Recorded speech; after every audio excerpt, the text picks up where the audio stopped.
புதிதாக தேர்ந்தெடுக்கப்பட்டுள்ள அரசு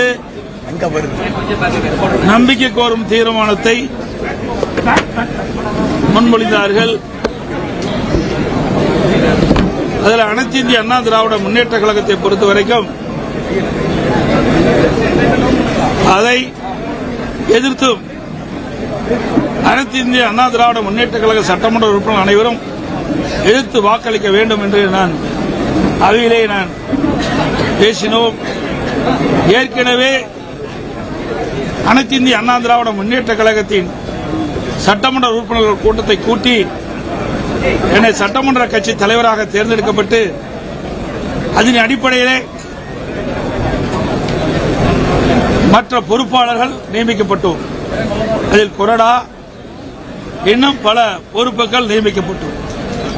கொறடாவாக முன்னாள் அமைச்சர் சட்ட பொறுப்பாளர் திரு அக்ரி கிருஷ்ணமூர்த்தி அவர்கள் நியமித்தோம். அவர் அனைத்து சட்டமன்ற உறுப்பினர்களுக்கும் அனைத்து இந்திய அண்ணா திராவிட முன்னேற்ற கழகத்தில் தேர்ந்தெடுக்கப்பட்ட அனைத்து சட்டமன்ற உறுப்பினர்களுக்கும் முழுமையான தகவல்கள் வழங்கப்பட்டது. மின்னஞ்சல், பதிவு தபால், இமெயில், SMS போன்ற மூலமாக தகவல் கொடுக்கப்பட்டது. ஆனால் ஒரு சில முன்னாள் அமைச்சர்கள் சட்டமன்ற உறுப்பினராக தேர்ந்தெடுக்கப்பட்டு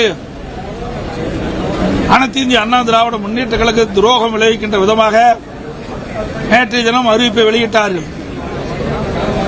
அனைத்து இந்திய அண்ணா திராவிட முன்னேற்ற கழகம் எதிர்த்து வாக்களிக்க வேண்டும் என்று என்னுடைய அனுமதியின் பேரிலே கொறடா அவர்கள் அனைத்து சட்டமன்ற உறுப்பினர்களும் தகவலை தெரிவித்த பிறகும் அவர் ஆளுகின்ற அரசுக்கு, புதிதாக தேர்ந்தெடுக்கப்பட்ட அரசுக்கு ஆதரவு அளிப்போம் என்ற பத்திரிகையை செய்தி வெளியிட்டிருக்கின்றார். இது முற்றிலும் தவறானது, சட்டத்துக்கு புறமானது. இன்றைக்கு புதிதாக தேர்ந்தெடுக்கப்பட்டு அனைவரும் அனைத்து இந்திய அண்ணா திராவிட முன்னேற்ற கழகத்தை பொறுத்த வரைக்கும் நடந்து முடிஞ்ச 14வது சட்டமன்ற பேரவை தேர்தலிலே போட்டியிட்டு வெற்றி பெற்று இப்பொழுதுதான் அதை அமைக்க இருக்கின்றோம்.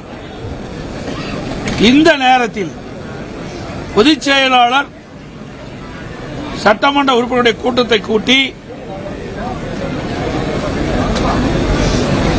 அனைத்து சட்டமன்ற உறுப்பினர்களும் என்னை தலைவராக தேர்ந்தெடுக்கப்பட்ட பிறகு இவர்கள் சில பேருக்கு ஆசை வார்த்தை கூறி இன்னைக்கு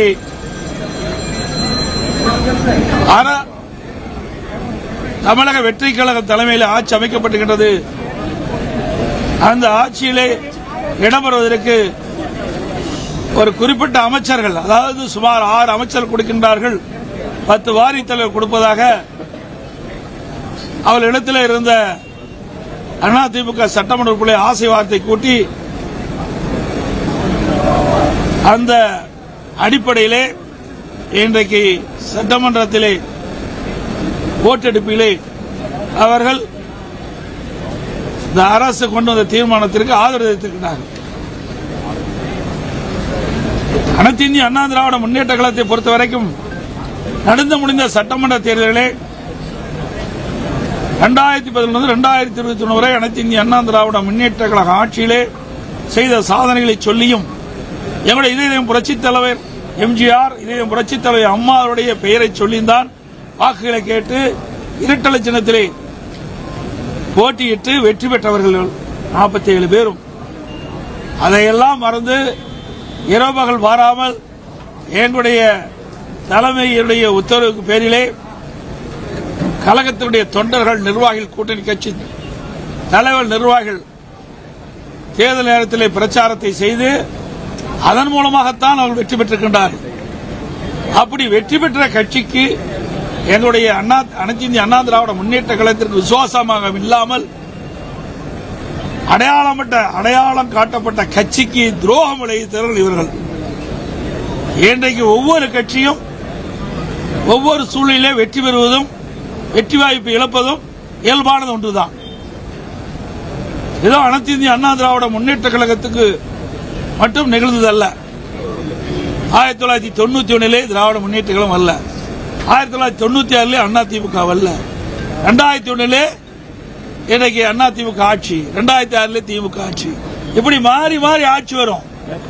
இன்றைய தினம் இன்னைக்கு தமிழக வெற்றி கழகம் வெற்றி பெற்று ஆட்சி அமைச்சிருக்குது. இந்த சூழ்நிலையில கூட அதிமுக 47 இடங்கள் வெற்றி பெற்று சொன்னால் இது மிகப்பெரிய வெற்றி. இன்னைக்கு கூட்டணி சார்பா பார்க்கும்போது 6 இடங்கள் 53 இடங்கள் வெற்றி பெற்றிருக்கிறோம். இந்த சூழ்நிலையில வேண்டுமென்றே திட்டமிட்டு சில முன்னாள் அமைச்சர்கள் சட்டமன்ற உறுப்பினராகி அவருடைய ஆசைக்கு அமைச்சர் ஆவேன் ஆசைக்கு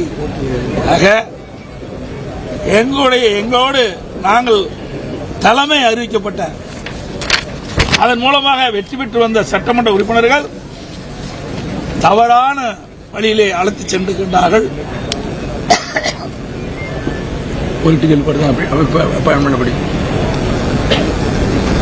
இது உண்மையாலுமே சட்டத்துக்கு புறமானது, நீதிக்கு புறமானது. இன்றைய முதலமைச்சர் அவர்கள் தூய்மையான ஆட்சி நடத்த வேண்டும் என்று சொல்கிறார். தூய்மையான ஆட்சி நடத்த வேண்டும் என்று சொன்னால் எல்லா இடத்திலும் தூய்மையாக இருக்க வேண்டும்.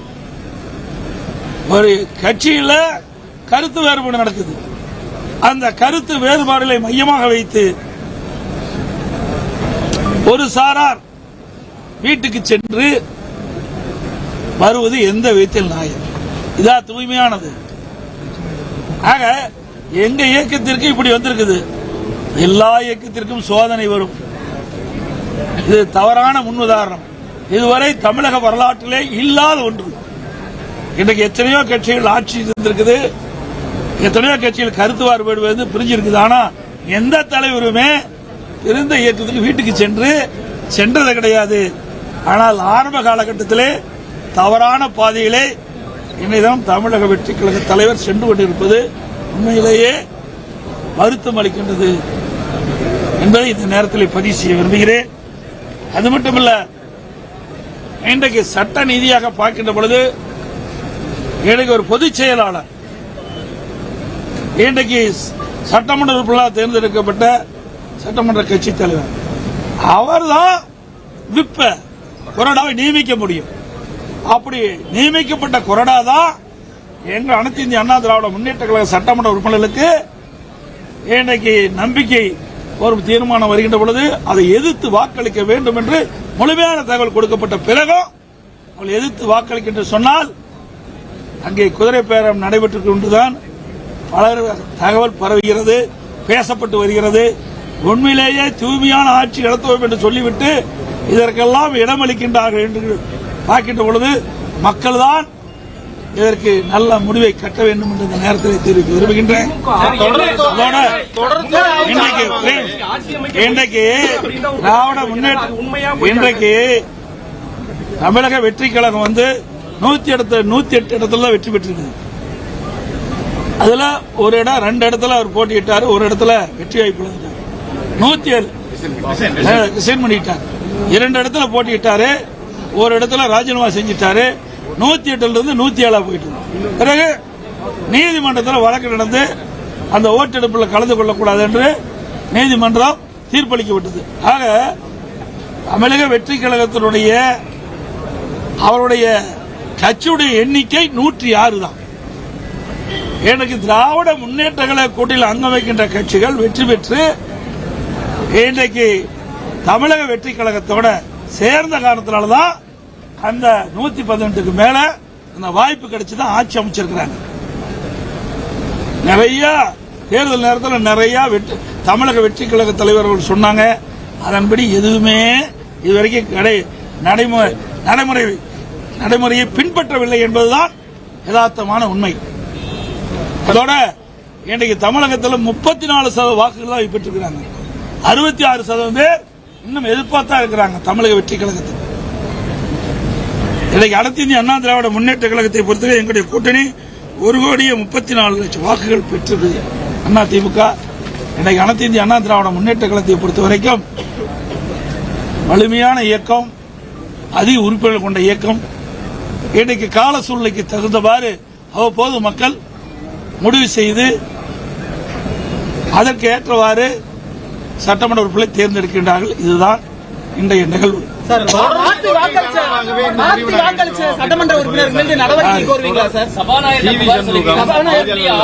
அவர் தொகுதியில் எத்தனை ஜெயிச்சு வந்திருக்காரு? அவரே போனதற்கு தோத்தான போனாரு.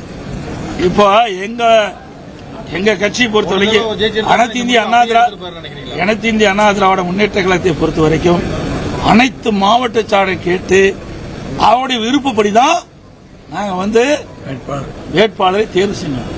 ஆனா தனிப்பட்ட முறையில் வேறு செய்யணும். ஒவ்வொரு மாவட்ட கழக செயலும் உழைக்கின்றார்கள். அந்தந்த மாவட்ட செயலாளருக்கு தான் யார் வேட்பாளரை நிறுத்தினா வெற்றி பெறுவார்கள், யார் மக்கள் ஆதரவு தருவார்கள், யார் கட்சி நிர்வாகிகள் முழு ஒத்துழைப்பு தருவார்கள். அதன் அடிப்படையில் தான் தமிழ்நாடு முழுவதும் இருக்கின்ற 38 சென்னை உட்பட 38 மாவட்டங்களிலும் மாவட்ட கழக செயலாளர்கள் கொடுக்கப்பட்ட அதுதான் கொடுத்தோம். ஒரு 5% தான் அவர்கள் கொடுப்பதிலே மாற்று கருத்து இருந்து மாற்றி கொடுத்த முடியும். மீதி எல்லாமே மாவட்ட செயலாளர் கொடுத்ததுதான் கொடுத்திருக்கிறோம். ஆனா இது கொடுக்கல, தானா கொடுக்கல. எங்க கட்சி பொறுத்த வரைக்கும் சமமா கருதுறோம். எல்லாருக்கும் அத மாவட்ட செயலாளரும் இதுல பங்கு பெற வேண்டும். எல்லா மாவட்ட செயலாளரும் உழைக்கிறாங்க. அவர் தானே கட்சி பணி ஆற்றிட்டு இருக்காங்க.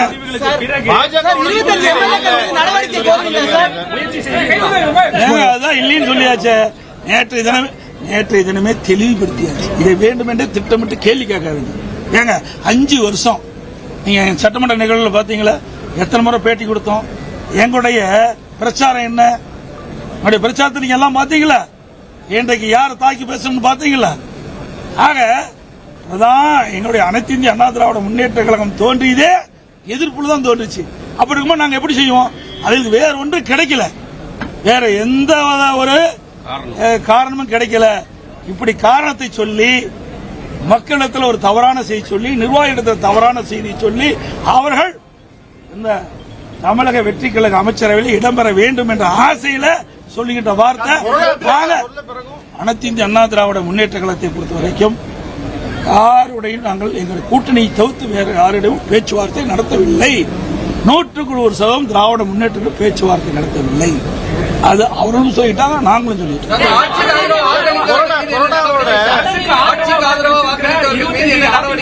பொறுத்திருந்து பாருங்கள்.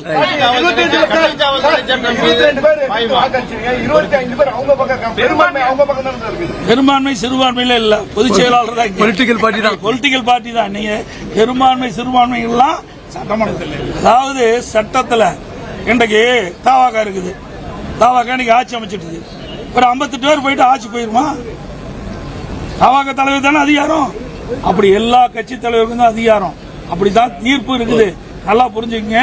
அனைத்து இதெல்லாம் யாரு